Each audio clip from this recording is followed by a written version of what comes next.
really excited about getting back into this. Last week we talked and we talked after the show a bit about how exciting it was for football to be right around the corner. And now like you said, guys are making interceptions on Kirk Cousins. It feels like we're in the middle of November already. So really excited, Jack. I'm going to pass it over to you with kind of like a first question, as I think now our live stream issues have kind of corrected themselves. The reason that I was kind of stalling there was I saw it said re-uploading in the top, and I was like, what the hell's going on? But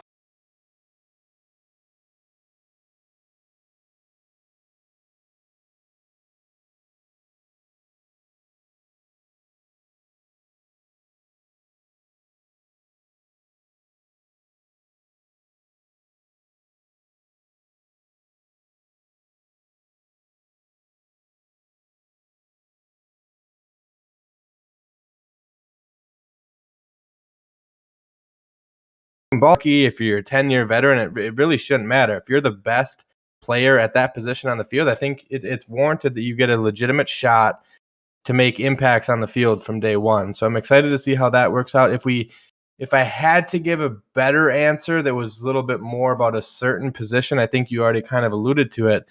It's got to be the secondary because there's so much turnover in that position. Is Lewis Cine going to play, or is it going to be Cam Bynum?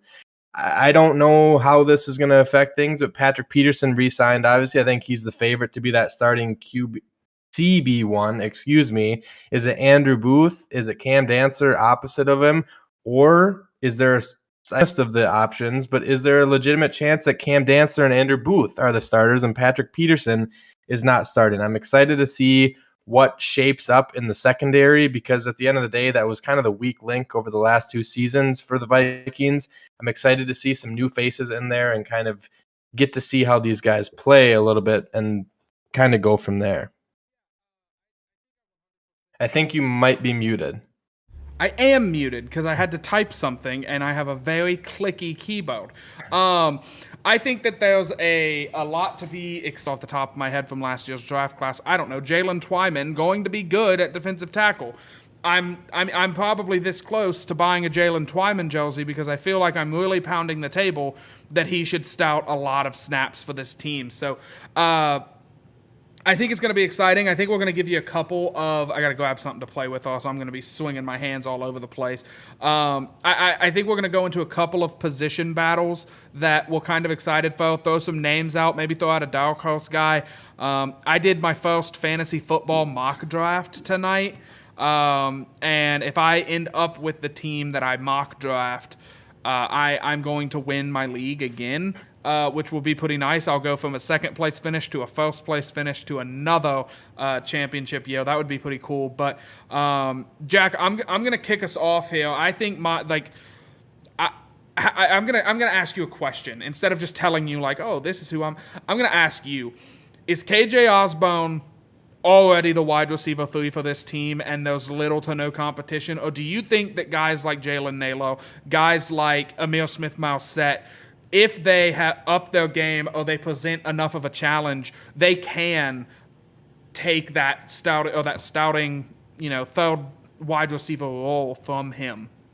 Yeah, if I was a betting man, I think I would say that KJ Osborne has kind of cemented himself there. I mean, the product on the field last year was good enough for my eyes, and maybe that's because we've been so desperate as Vikings followers to see a legitimate wide receiver 3 in action in this offense. But the exciting thing is, I have this written down in my notes too, the depth at the wide receiver position, not just talking about wide receiver 3, talking about wide receiver 4, wide receiver 5, and potentially wide receiver 6, depending on how many they want to keep. There's more depth at that position than there has been in years past. And oh, by the way, Kevin O'Connell is coming from an offense that is going to actually utilize more 3 wide receiver sets. So I think you can mix them up and kind of you can use them differently, because KJ Osborne, I think what he brings, like I said, he's more of a sure-handed wide receiver 3. He gives me, and I say this, maybe it's because we've been starved so long since he was a Viking, but he gives me like Jarius Wright vibes a little bit. Like just he's a sure-handed, you need to get 3-4 yards, have him run a slant on third down. He's going to catch it. He's going to get you those yards. But there are some exciting players in that building. I know we talked about this in last week's show. Jalen Nailor was a name that Paul Allen, the radio voice of the Minnesota Vikings, is saying has a legitimate chance at securing that wide receiver 3 spot. You and I both, I think, are still fairly high on Ihmir Smith-Marsette and kind of the flyers that he brings, the speed that he could bring to this offense. And having different pieces to the puzzle, I think, is going to be huge when a new head coach comes in the building and he's talking about, hey, we want to make this as confusing as possible. You know how you do that? You have a running back coming out of the backfield that can catch the ball in Dalvin Cook. You have a potential breakout superstar at the tight end position in Irv Smith Jr., and you have a handful of wide receivers that you can pick from. And I'll die on this hill arguing this. I think you also have probably a top 3 wide receiver duo in Justin Jefferson and Adam Thielen at the top of that depth chart as well. I think Kevin O'Connell has to be licking his chops here. And same thing with Kirk Cousins. I think Kirk Cousins has to be excited because he's getting thrown into an offense that's going to be more tailored to his skill sets. Yeah, I agree with you 100%. I think that I was thinking to myself today, that how crazy it was that KJ Osborne went from, late round draft pick that we brought in to be like a punt Latono. Didn't work out. Probably going to be one of those guys, like the name that always comes to my mind for like bottom of the list. Maybe they make the 53. Maybe they make the practice squad. Is like Charles Johnson. And the reason that name comes to mind is because I infamously saw Teddy Bridgewater throw a touchdown pass to him in Cincinnati in the preseason, and then Teddy's knee fell apart. But the jump that KJ made last season was really impressive to me. I saw his interview with the voice of the Vikings, Paul Allen, today. Actually, I saw it today. It was from yesterday, and Paul kind of, he said, you could just tell KJ was bulked up. He was just bigger. It looked like he had been hitting the weight room and doing a lot of upper body stuff. And KJ said, yeah, last season I got very involved in the run game and the blocking schemes and all of that stuff. So I wanted to make sure that, okay, yeah, if you want me to do that, I'm going to be really good at it. So he bulked up literally just that way he could be more of like a tight end almost.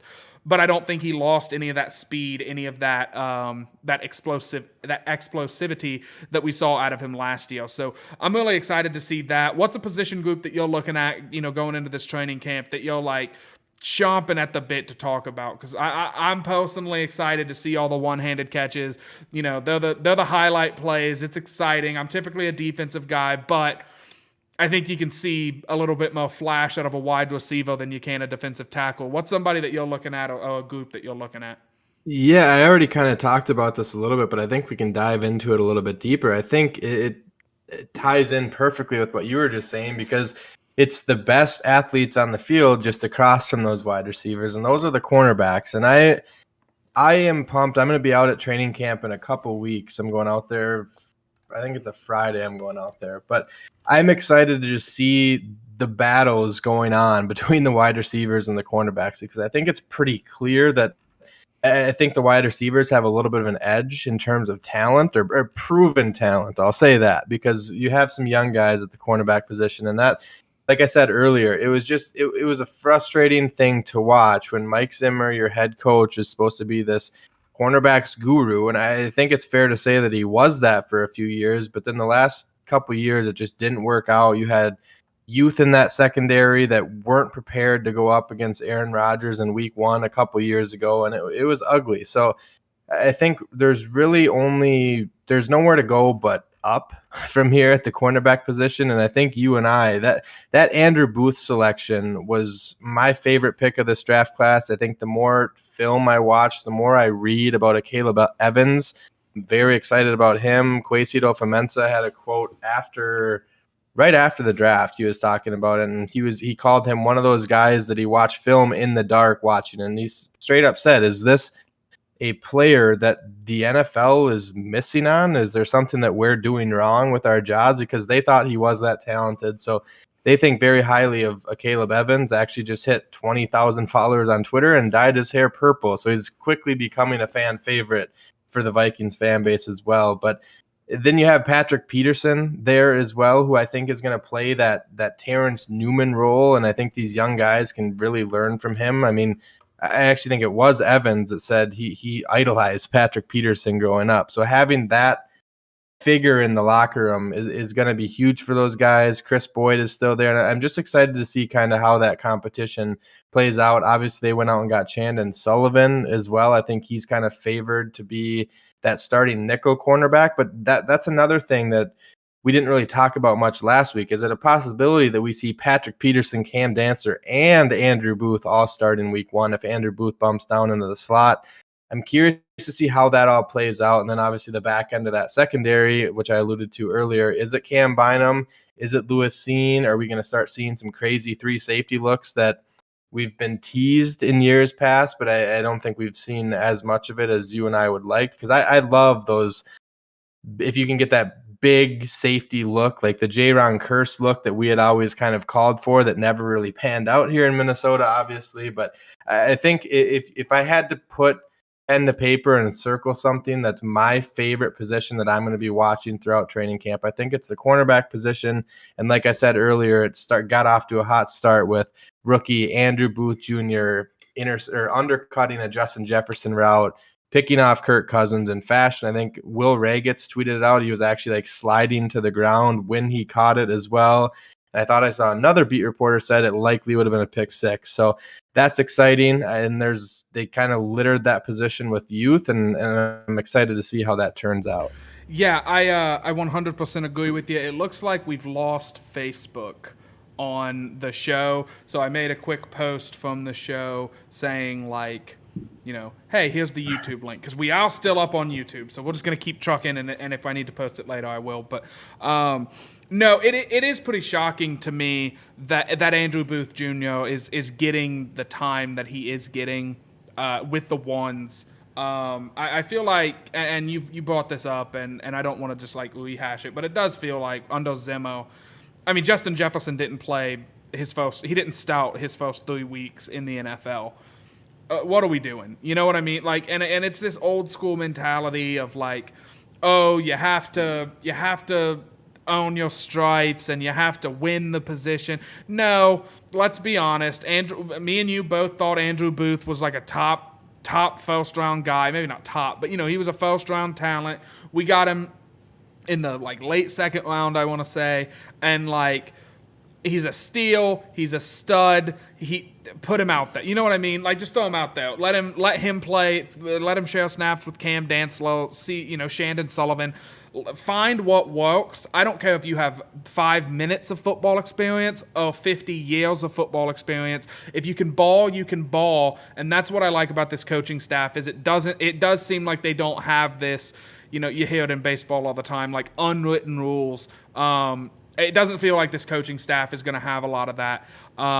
This is an adjustment. I mean, this is an adjustment for everybody, especially like older Vikings fans, I feel. Because, I mean, you look at our coaches, it was Zim and it was Leslie and it was Childress, and I don't think any of them would be like, I mean, you got the GM talking about drafting a team full of dream chasers and how, they're here to chase dreams this week and stuff. And I'm electric for it. I mean, I'm absolutely electric for what Kwesi has built and kind of what Rick Spielman has built and how this year is going to go.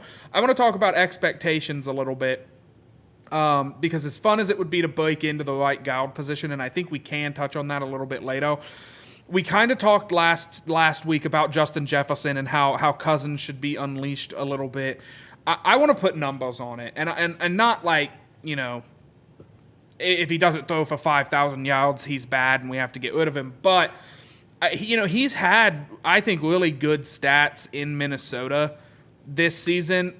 And this is my question to you. Am I, like, crazy for thinking there's kind of an eye test to it that, like, yes, he's had good numbers, but there's an eye test to, big moments, not memorable moments, but, like, moments you remember because they won us games, they were late in games, things like that.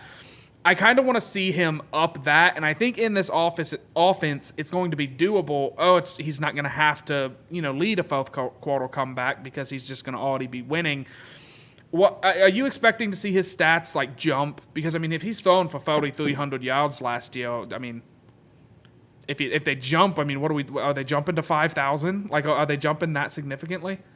I don't know if I'd say 5,000, but I don't think it would be unreasonable to throw out a stat line that Kirk Cousins is going to have something along the lines of 47, 4,800 yards and 35 to 40 touchdowns. And he always tends to usually, knock on wood, keep those interceptions to a minimum. But I don't think that'd be unfair to say. I had something else to say, and it's escaping me what I was going to say about this. And I'm trying to I'm starting Was to it an slow talk. answer to the eye test question? Because Yes. Oh, it was about. So I will say this. I think the new coaching regime comes in here, and they're getting handed the keys to a team that I think it's a crazy stat. And correct me if I'm wrong, but I'm pretty sure it was a 15-2 team last year.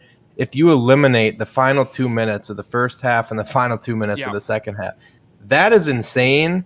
I don't think you can put all of that on Kirk, because Kirk had some moments last year where he dragged this team back into it, and then the defense just completely fell apart, and it didn't feel right. As a Minnesota Vikings, as a Mike Zimmer led team, if you tell me that there's another quarterback that gets 35 seconds and they have 2 timeouts left, it's like, okay, there's no way they're scoring on Mike Zimmer's defense. It's not possible. Last year, the script completely flipped on that, and it was like, oh my God, they have 17 seconds and a timeout left. This game's not over yet. The Vikings, and I don't necessarily. I'm not going to sit up here and say the Vikings defense is going to be a top 5 unit once again. I don't think that's going to be the case, but I don't think it has to be. I think that there's players already talking about. I think Danielle Hunter was quoted saying he feels more free in the scheme that they're going to play. I'd feel a lot more free if I was Danielle Hunter playing across from Zadarius Smith as well. I think that helps things out a little bit, but I think that the defense it has to be better with the pass rushers that you bring in, the rookies that you drafted, the linebacking core that you already have. I think the defense has to take a step. I know the schemes are changing, but everything that I've read about it seems like it's easier for the defenders, and it's going to be more difficult for offenses to read what schematically they're actually in. And I think that's a good thing for the state of the Vikings that were already on the roster, and then the rookies obviously as well. But I think I'll sit here and I will say this. I think expectations need to be sky high for Kirk Cousins in 2022. We're going to see a 2023 quarterback draft class that is light years ahead of what we just saw in 2022. There's going to be, if the season plays out like some of the analysts are saying it's going to, we could see 5 to 7 quarterbacks taken next year in just the first round alone. That's crazy. And I don't think a new regime, if Kirk Cousins comes in and he falls flat on his face this year, I don't think the new regime is as tied to him as Rick Spielman and Mike Zimmer. I don't know if we could say Mike Zimmer was tied to him or not with all the reports that have been flying around like crazy in the last week. But I think the expectations need to be high, because he's getting a coach that, hey, he actually talks to him. He's going to communicate with him. He's going to put him in better situations in theory. And he is on an offense that is absolutely loaded with talent. And we're going into the year saying, hey, you know what? 4 out of the 5 starters, 80% of this offensive line is set in stone. If that right guard position can be 10, 15% better than what Oli Udoh was. I mean, Oli Udoh was fine for the first quarter of the season maybe, and then he kind of fell off after that. But you get a competent right guard in here that can kind of solidify that offensive line a little bit and maybe help Garrett Bradbury in the middle a little bit more. There is no reason why this should not be the best year that we've seen from Kirk Cousins. Yeah, and I think I have to agree with you. Just really quickly, we are going to transition a sneak peek of the quarterback show that we'll inevitably do like halfway through the season. Jake Haino out of Fresno State. I'm already hitching the wagon to him. He's undersized, and I love him. So what I texted you this week, you got to start playing daily fantasy, I know, man. because I know. I know who I'm pretty sure he's already won me some. We always tend to do like a 9 p.m., 10 p.m. slate as well after we lose all our money on the main slate usually. So we'll do that. And he had some couple late night games where he was fun to watch. He had a game. I don't want to spend too much time on Jake Hano yet. I mean, we'll get there, but like let's snap the ball a couple times in the regular season. But he had like a big comeback where he like got drilled and like he like fractured a rib or he pulled a muscle and he like it was like that everyone's seen the Matt Stafford like he broke his arm and he dislocated his shoulder and he still goes down and like QB sneaks it in for the win. It gave like that same energy. But moving on, I do want to talk about, we talked about it last week, and I feel like we're rehashing a lot of the same things from last week, but going a little bit more into detail. You brought up last week the whole, Kirk Cousins giving Mike a shove and Zimmer, being like you SOB and I didn't think anything of it. Like, even after the reports that Mike Zimmer and Kirk Cousins didn't get along, I was like, oh yeah, that doesn't mean anything. Like, I think they were just excited. Paul Allen straight up said that Zimmer was like he lost himself for a moment and was about to whoop Kirk Cousins up and down US Bank. And I'm like, what the heck? What is that? Like, I'm dumbfounded by Paul Allen saying that, because it's not anonymous. It's not, it's not me saying, no, I think he lost himself, blah, blah, blah. This is the voice of the Vikings, said the head coach of the Vikings wanted to beat up the quarterback. And I just have to say for the record, and then I'm going to pass it over to you to talk about this, Mike Zimmer would beat the hell out of Kirk Cousins. He would he'd dunk his head in the toilet. He'd shove him in a locker. Like, there's some, I don't know that I would want to mess with. Plus, he probably has a gun on him. So, I don't know that you want to mess with Mike Zimmer. He has that ranch in Kentucky. I've seen it. He's a Southern guy. I just feel like he would give him a taste. What's your opinion, and how many rounds would it take for Zimmer to knock Kirk out? I think people do need to be careful. I had people texting me this morning too. There was another report. People are posting quotes on just about anything that they can find, and 90% of the time they are inaccurate and they're fake quotes, because there's one circulating today that said something along the lines of how Kirk Cousins hadn't talked to him, wouldn't say a word to him all week, and then he went up to him and got in his face. And it wasn't true. There was a beat reporter that confirmed that it wasn't true that Kirk Cousins said that. But I think all that should tell Vikings fans is it should higher your expectations for Kirk Cousins a little bit more, because the fact that he was coming in, I mean, everyone's gone through it. Imagine going to your least favorite job, or you're just going into work and your boss absolutely hates you. In that situation, you're not going to last at that job. It's not going to end well. Something bad is going to happen. And maybe that was just the boiling point for Kirk Cousins last year. Maybe he was trying to lose his job or get fired or something in that situation. But I think the collaborative efforts that the front office and the ownership group made to bring in Kevin O'Connell and Kwesi Adolfo-Mensah, it has a different feel to it. It feels like Kevin O'Connell has the ability, and he's not a player coach, but he's young enough. He was in the league a few years ago where he kind of has that persona where he's going to have some fun.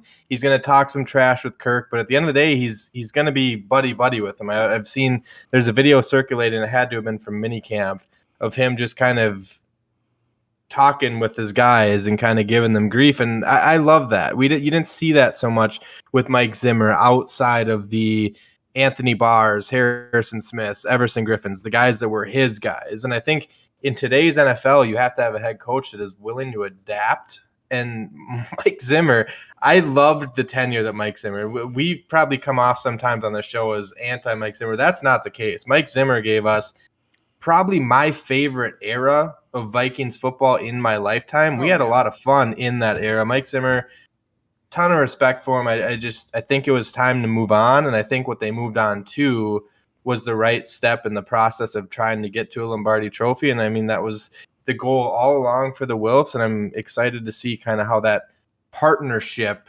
works out instead of that boss-employee relationship was between Kirk and Mike Zimmer. Yeah, I wanna bring this up, and it kind of goes into. By the way, I should take one moment here to look over at the chat. Tom Day is the only Facebook comment that we will get this evening. He said, "Let's go!" Like, as soon as we went live, happy with the trigger right there, bam, loaded it up. Wanted to get that load the box content, Tom. You are the best. And then he also says, this time on YouTube, so he made the jump, and we appreciate that. He says, stats won't have to jump, talking about Kirk Cousins' stats, if the defense steps up this year. And I think you alluded to that with the way the 2-minute defense and how bad it was, and how many wins we could have salvaged if that 2-minute defense was a little bit better. And I don't want to blame all of that on scheme and coaching, because I don't think it's all scheme and coaching. I think that a lot of it was decisions made by the coach, though. I mean, I can't remember his name, but the guy that was like, not flipping off, but he was like waving on booze and telling people to put his Johnson in his mouth. Oh, Bashaud. Yeah. Like, this is what I love, and I think this is the perfect night and day comparison between the new regime and the old regime. The old regime said Bashaud Breeland is our best chance of winning, whatever. He's experienced. We're putting him out there. And he was awful. There was no question about it. He was the last ranked PFF defensive back in the league. He was terrible. He was getting booed, giving up touchdowns, bad. And they just left him in there because God forbid we play a young guy. God forbid we see what, maybe an undrafted guy might do. You got to try something at that point. You got to get desperate at that point. Call Terrence Newman, see if he wants to lace up. Sitting on the sidelines. Yeah, but Cameron Dantzler made a comment about playing time, so he never was going to see the field again. Exactly. Versus, like, if a Caleb Evans plays this year and he's really bad, I feel like, one, he won't play a ton this year, except for maybe special teams. But if he does get on the field for some reason and he's bad, I feel like they'll just replace him. And also, like, I don't know. I think that there's a parallel there that my brain's not putting together of, like, Bashaud Breeland, a Caleb Evans. Two not great defensive backs. One of them is, making memes, dyeing his hair purple, bleeding the purple and gold, skull baby skull, all that. And the other one was telling Vikings fans and I believe I'm quoting him here, stop loving his Johnson. Like, it was just crazy. It's just crazy. And I think the direct quote was, "Get my Johnson out of y'all's mouth," something like that. And so, like, it's just ridiculous. And like you've said, I think you've said it twice on this show, and probably 100 times this off season, whether it was on Load the Box, whether it was off, just in a text or post show, whatever. The young collaborative regime is going to, I think, be never before seen by the Vikings, and I think that it is going to be a very needed and appreciated breath of fresh air breathed into this team. Even, like, just the morale seems so much higher. I've heard a couple people speculating about that, and you got Justin Jefferson saying, look, I want to win a Super Bowl and be the best wide receiver in the league. That's what I want to do. I want to help the team. He doesn't care about money either, he apparently. Doesn't. And now, don't get me wrong. I don't think he wants to be the best wide receiver in the league, so that way he can, get a little fake trophy that says I'm number one. I think he wants that payday, but he'll get that payday. I don't think he has to do anything. If he has the same season as any of the first two seasons, he's getting paid. Like, there's no question about it. But, you've got Jefferson talking like that. You've got Harrison Smith just cracking jokes and laughing with the media. Like, every interview I've seen, it's like everyone's best friends. It looks like the whole team is on an acid trip together, and it's just love, sunshine, and rainbows up there. And I love it. I legitimately love it. And I will keep going on. I need to get a poster of Kwesi saying, this is a team full of dream chasers, and we're taking the magic mushrooms, we're drinking the Kool-Aid, and let's get it. Like, let's get into the swing of things. It just seems like everybody's happy. And we'll get beat week 1 by Green Bay, and it'll, all of it just done. Like, and it'll go back to being toxic, I guess. But, like, then we'll be talking about quarterbacks. Yeah, absolutely. Week two. I want to get your opinion on, and we talked about this before the show, the Kwesi quotes from the USA Today interview, I believe. Everyone's talking about it, whether it be national or local or whatever. I want to get your takes on the two comments. One, saying Kirk Cousins is not Tom Brady or Patrick Mahomes. And two, saying you never want to go full Rams. Go ahead, dive into that for me. Defend him, criticize him, do however you wish. I'll start by saying this.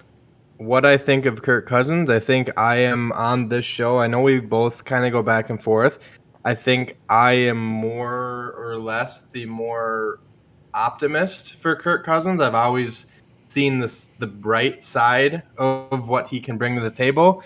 But don't quote me on this, and don't give me copyright issues for copying what Kwesi said.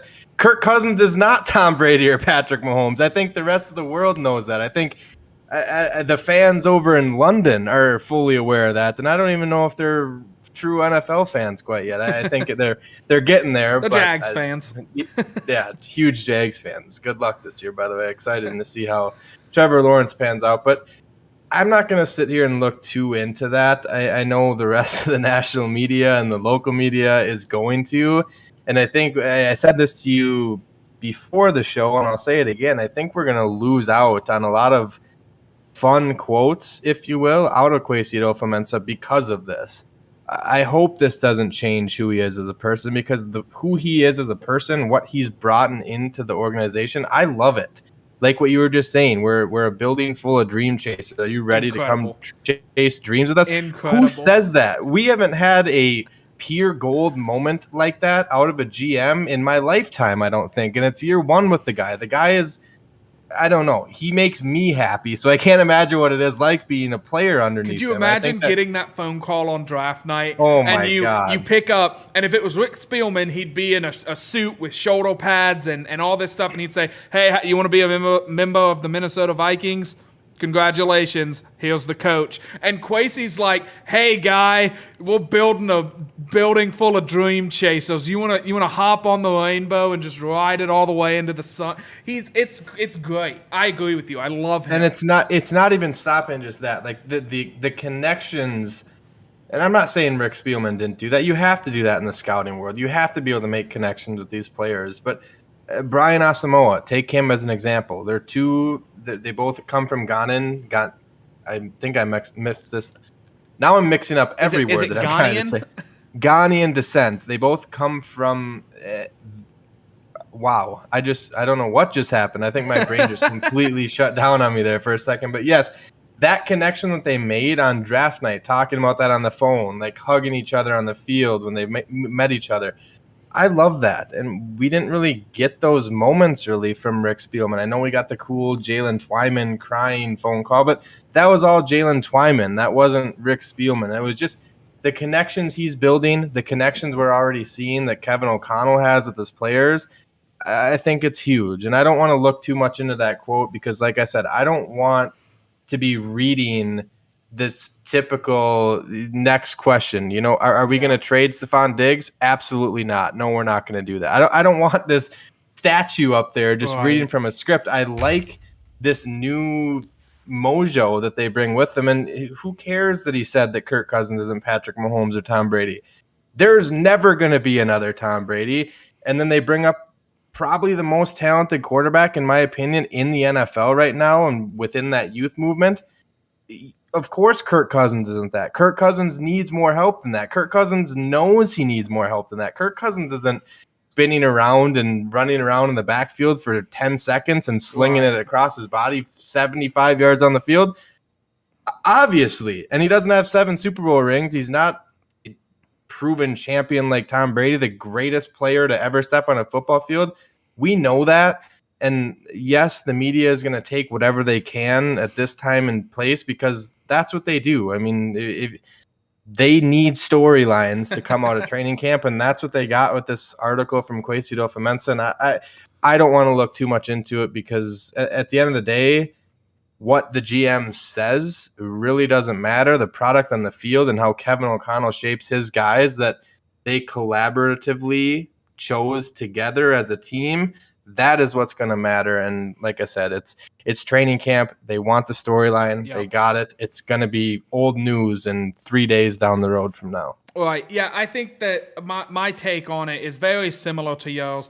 I do understand you don't want to say like, oh, you can never go full Rams because Agreed. like you shouldn't call out another team like that. And I'm not even saying that that's like he's oh my God, get rid of the guy. He's toxic. What? No, it's his first time, talking to the media really, or not first time, but it's his first season. Can I ask you? I want to ask you this as you're talking about this before I forget. Absolutely. Because apparently I'm forgetting everything today. But does it make it not as big of a deal because his new head coach and his new offensive coordinator were plucked from that Rams coaching staff, and they've probably all kind of had a little bit of.